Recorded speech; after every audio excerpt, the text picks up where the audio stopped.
cómo dar solución a un tema que no es de ahora, es cierto, pero es cada vez más abusivo. Jueces que sueltan a delincuentes, a asesinos, a jefes de bandas peligrosas. 6 cabecillas de bandas fueron liberados antes de cumplir sus penas en los últimos 2 años solamente. ¿Y se valen de qué? De un habeas corpus, por ejemplo, cuando allí está claro, en la sentencia de la Corte Constitucional está claro que si la persona tiene una sentencia ejecutoriada es por excepción, no es por regla, que pueden conceder un habeas, pero solamente si los delitos son graves. Lo dice muy claro, pero hay jueces que prefieren no ver y sueltan a condenados por asesinato, por asociación ilícita o por delincuencia organizada. Y no pasa nada. Quizás allí un par de sanciones y seguimos contando la historia. Juan José Morillo, vocal del Consejo de la Judicatura, bienvenido a Contacto Directo.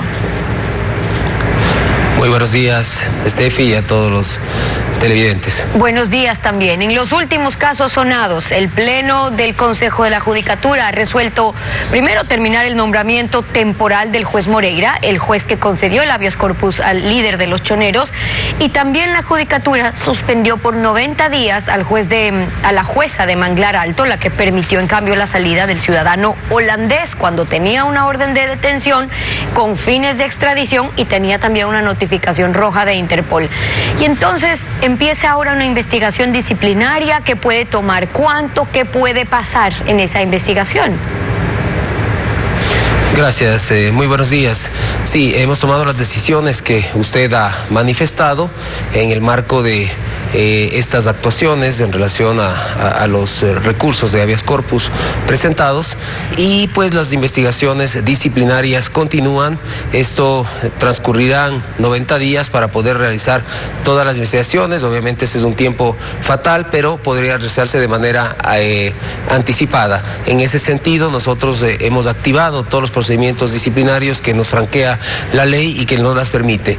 Aquí es importante seguir recalcando, y algo que nosotros hemos advertido desde la emisión de la sentencia de la Corte Constitucional a 319-2020, los problemas que iban a ocasionar al haber retirado esta facultad de oficio, iniciar disciplinarios por el 109.7, específicamente en negligencia manifiesta. Estos son los resultados. Tenemos que esperar la presentación de denuncias para poder activar los procedimientos. Y se han activado los procedimientos en el caso de esos 2 jueces, pero en el caso del juez que otorgó el habeas corpus a Jorge Glass, por ejemplo, ¿se inició ya un proceso? Sí, el día de ayer en la noche el señor presidente del Consejo de la Judicatura nos ha convocado a una sesión de pleno, y en la noche se ha resuelto el activar una medida preventiva como es la suspensión del juez Moscoso.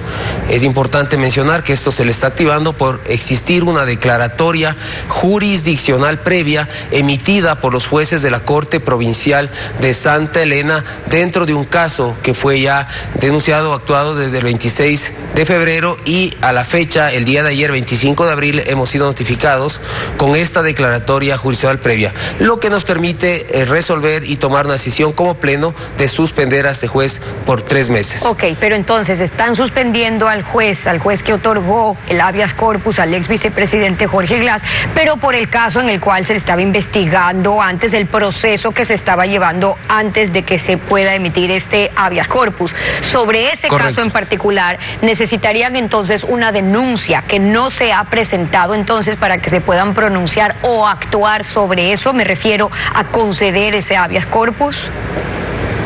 Sí, nosotros no contamos hasta la presente fecha con una denuncia que esté motivada y fundamentada en contra del señor juez al haber dictado el habeas corpus. Por ello no hemos podido iniciar un proceso en esa circunstancia. Con eso, claro, sobre lo último, la respuesta que les acaba de dar ayer la Corte Constitucional sobre el pedido que le hizo la Corte Nacional de Justicia con el Consejo de la Judicatura, ellos dicen, uno, que ellos solo hablan a través de sus sentencias, que emiten jurisprudencia en respuesta a algunos casos concretos, y que hay más de 20 casos, y que en las sentencias constantemente les están pidiendo a ustedes, a la Judicatura, que capaciten más bien a los jueces en aspectos de garantías constitucionales, es decir, con nosotros no es lo que les está diciendo por ahora la Corte Constitucional, en la medida en que le están haciendo un exhorto, un pedido, pero no sobre un caso puntual. Es lo mismo. La Corte Constitucional de acuerdo al artículo 436 de la Constitución de la República del Ecuador, está plenamente facultada para revisar las decisiones de los jueces constitucionales. En ese sentido, la carta firmada pues hace un recuento de las gestiones o actividades realizadas. La delimitación y aclaración del habeas corpus, recordemos que es un proceso que activó el presidente de la Corte Nacional de Justicia, lo hizo el 12 de abril, emitió una carta, una comunicación, y lo que nosotros hemos insistido, y esto vale que la ciudadanía conozca, no es de ahora por la problemática. Hemos advertido desde el 2020 las consecuencias de haber mermado y restado las facultades disciplinarias de arrancar de oficio en cuanto a negligencia manifiesta. Esto ya se advirtió. En este sentido, la Corte Constitucional está facultada a través del 436 para revisar estas decisiones. Creo que es momento de que las instituciones públicas se articulen, y que incluido Corte Constitucional, para buscar soluciones y dar respuestas ante los requerimientos, preocupaciones de la ciudadanía. Lo haremos dentro de cada una de las competencias de que nos corresponde, por lo que no existe ninguna intención de ingerir o interferir en las decisiones. Es un momento de articular y buscar soluciones. En eso podría estar de acuerdo la ciudadanía, es decir, que ya es momento de articular para que no sea lo más fácil echarse la pelotita, es que no fui yo, fue usted, no fue la Corte, no es que fueron los jueces, no es que el Constitucional, es que fue por el habeas corpus, y finalmente el resultado es que son temas de forma y no se dan solución. El pedido que le acaban de hacer de parte de la Judicatura a la Corte Constitucional de revertir el precedente jurisprudencial que impide iniciar un proceso de prevaricato cuando son decisiones judiciales sobre garantías constitucionales, por ejemplo, el habeas corpus es un tema de garantía constitucional. ¿Por qué? Es porque los jueces saben que no van a poder ser sancionados por prevaricato, que se sienten blindados. ¿En qué ayuda el que sí puedan iniciar procesos por prevaricato como lo están pidiendo? El juez constitucional, en todas sus argumentaciones que han planteado ya dentro de procesos disciplinarios, han manifestado que actúan con base en la sentencia de la Corte Constitucional que limita al accionar, inclusive penal, de no incurrir en prevaricato. Esto sin duda ha dado abusos para que ciertos jueces, no todos los jueces o juzgadores están en esa línea. Hay jueces, y creo que en demasía, respetuosos de la Constitución y la ley. Pero existen estas circunstancias, y por ello, adicionalmente, el Consejo de la Judicatura ha solicitado insistentemente, no ahora, sino hace más de un año, que se faculte la creación de unidades especializadas en garantías jurisdiccionales. Creo que esa es la salida, de que no existan estas sorpresas de presentar habeas corpus o recursos constitucionales en localidades en las cuales pues no existen jueces especializados. Hay un error en la concepción de que existen, todos los jueces deben conocer materia constitucional. El Consejo ha planteado la solución, que es crear estas unidades especializadas, y con ello creemos y estamos convencidos de que solucionaremos de una vez por todas el abuso de las garantías jurisdiccionales. El expresidente de la Corte Constitucional dice que no hay tal, que esos son excusas porque sí pueden iniciar, me refiero al tema de prevaricato, les dice, oiga, sí pueden iniciar sumarios administrativos, sí pueden actuar en el caso de negligencia, en los casos que aplique. Recordemos algo de lo que nos dijo ayer. El señor que está encargado de la presidencia del Consejo de la Judicatura es otra persona responsable en todas estas cosas, que no puede dar directrices claras, que no puede reunir a los jueces. Simplemente hay que enseñar a los jueces a que cumplan, que lean la jurisprudencia de la Corte Constitucional. Hay que levantar un sumario para responsabilizar a estos jueces que no actúan bien. Ahí habría negligencia. Entonces, ¿cuáles serían las diferencias sobre lo que les dicen que sí pueden hacer y lo que están pidiendo a ustedes?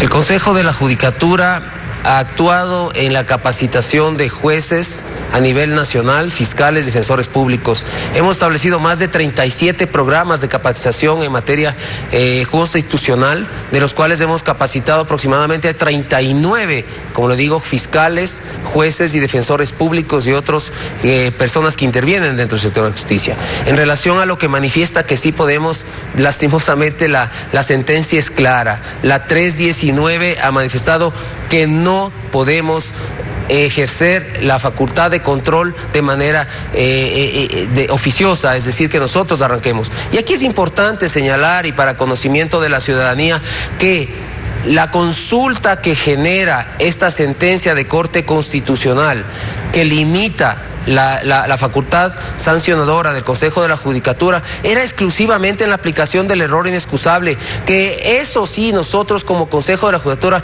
hemos defendido que no podemos intervenir porque es revisar sentencias. El Consejo de la Judicatura en este momento lo que está solicitando es que se le restituya la facultad para los casos de negligencia manifiesta, en los cuales, por ejemplo, el juez Moscoso, por el que ha sido declarado negligente, es de no concurrir a una audiencia y luego generar esto una nulidad.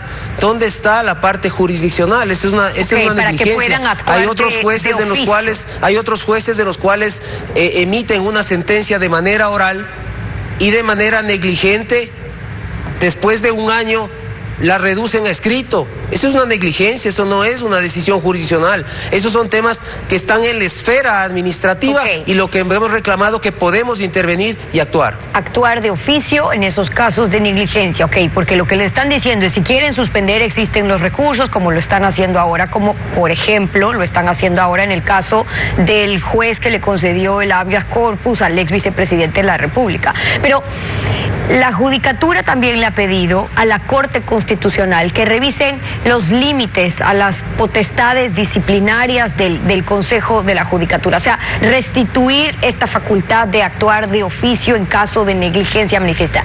Eso sería lo más importante, porque cómo está complicando en el proceso, y aterricémoslos ya a casos, en los procesos, porque la Corte les dice, pueden actuar, pero ustedes dicen, pero es que no de oficio, y entonces ahí se quedan entrampados.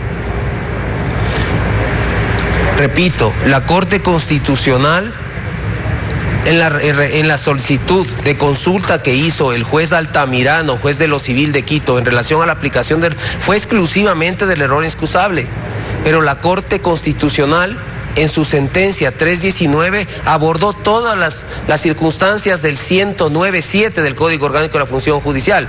En ese sentido, nosotros estamos advirtiendo desde el 2020, en que se dictó esta sentencia, que nosotros necesitaríamos que se nos restituya el iniciar de oficio en temas de negligencia manifiesta.